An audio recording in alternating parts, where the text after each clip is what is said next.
Boys. Thank you very much for being here. We have Richard Armitage, Barton Freeman, Ian McKellen, Philippa Boyens, co-writer-producer, of course, Mr. Peter Jackson, the ringleader of this circus, and Andy Serkis, the actual circus. That was unintentional, but a nice, happy way to end. It's the first time that's over. So your presentation of the first installment, the two-part series, The Hobbit, is this afternoon. Can you describe at all what you'll be showing to people there?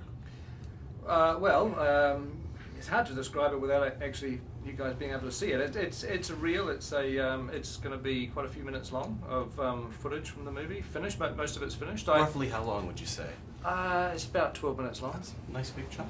Yeah. Will it be in 3D? No. Oh. It's going to be in 3D. It's going to be in 24 frames a second because it's just, screening it in a convention centre, and it's not a real cinema, so I just wanted to make sure the focus was on the content. On the story. The story and the performances. There's some very good performances in the reel this afternoon. Who was better? Well, No, let him answer that. It's a natural question. Yeah. Well, you have Sir Ian McKellen first returning to the role that we saw him in The Lord of the Rings, but you have new people. I mean, Andy returning to Gollum, but Martin and Richard are new to the family. Did you end up getting the tattoos that the crew from the earlier movies You didn't get yours? I didn't get mine. No, I missed that. Are you considered honorary members of the Fellowship, or is that we taboo? certainly we're made to feel very welcome. It's the same spirit as far as I can gather as the first three. We do feel like as one as far as possible. Did you feel you had to take anything in particular from those earlier movies for your portrayals? Since we saw the older Bilbo. I certainly was. I was mindful of that, of course. Yeah, and I looked at what Ian did, and I obviously am very admiring of what he did because he's a brilliant actor. But I had to sort of take clues as opposed to be too slavish with it because this is my go. He had his go, damn it. But there are really good clues of just physical traits and vocal traits. But also in that 50 or 60 years that has elapsed, Bilbo can have changed. As people do. As they do, I've kept saying it, but I sort of think that the real work about making me young Bilbo in relation to me and Ian Holm is the fact that I've been cast, because I think we're quite a good match, really. What would you say you bring to this character? I mean, he's existed in the imaginations of readers for decades. He's been interpreted by different actors. He's been animated.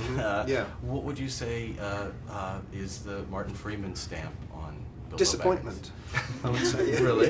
Yeah, I can only disappoint those people. No. I don't mean like quality. I mean every performance of Richard III has a different spin on it than the last. So well, I think as Bilbo is kind of he's the audience in a way. He's the nearest thing the audience is going to have to one of themselves in these films, and so I think he has to have, whether I have it or not, I don't know, but he has to have a sort of vulnerability, and he has to have a kind of openness to what he's about to go through. So that I was just trying to portray his sense of openness and his sense of bewilderment of being out in a world where he's completely unfamiliar. Mr. Armitage, you are another new player in the Tolkien world. Yeah. Tell us about Thorin Oakenshield. Who is he? What do we need to know? What are his vitals? He's the exiled dwarf king from Erebor, and he's taking his people really back on a journey to reclaim their gold and effectively their homeland.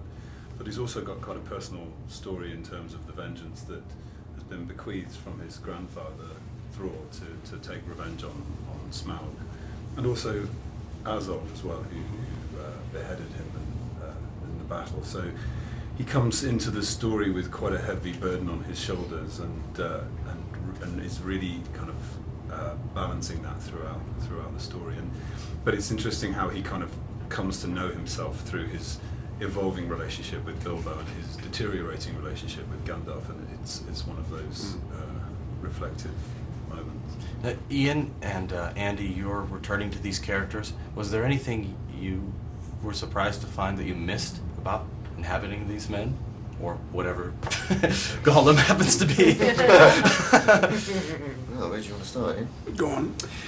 Well, I've never really felt Gollum's too far away. Actually, I kind of he's always sort of been lurking there. But I suppose the Gollum's slightly different the way that he was written in The Hobbit, in the sense that in the Lord of the Rings, in the legendarium that we created of Lord of the Rings, he the Smeagol Gollum sort of personalities aren't that kind of defined in the book, and that's something that I think we wanted to put into our version of the Hobbit, to have those two sides of the personality to play so that when Bilbo comes into contact with him, it's very confusing because he doesn't really know who he's talking to.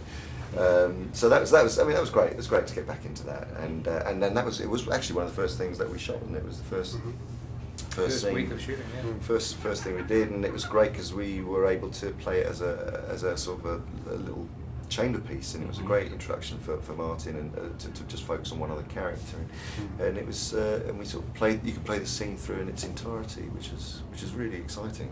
And Ian, how did you feel?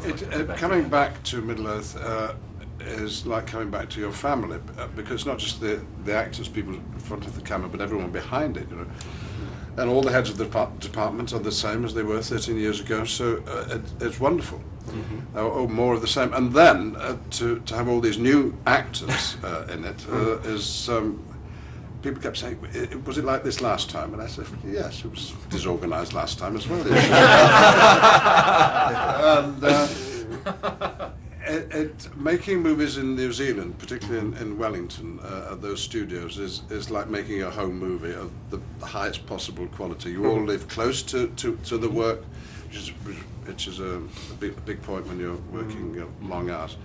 And the bonhomie and the friendship that you get from Kiwis, and a lot of New Zealand actors in this time round. It is wonderful for them and for us. So. And you meet their families at weekends, so you really do feel part of the family. So it's been more of the same, but even better.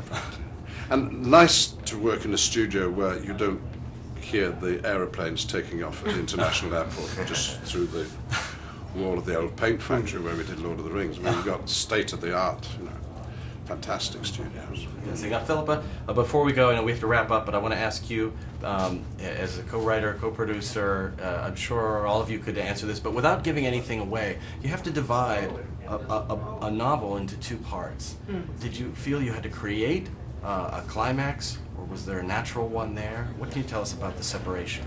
I think we focus very much on the characters, and you have to deliver on that part of the storytelling, especially at the end of the first film, wherever it ends. But it is. But did you have to invent anything for it, or was it already in the book? No, I think it's in the. No, we didn't, and it's in the spirit of the book, I think, and certainly I think fulfills the character's journey. You feel like you've gone on a journey, and you know that there's more to come, but you feel like you've reached a point, I think, that's satisfying in terms of having sat and watched a whole story. It's just there's more to tell. Excellent. There's more to tell, but we're out of time. Thank you guys so much for being here. Okay, Really grateful. nice to be here. Keep watching EW.com for more live from Comic-Con.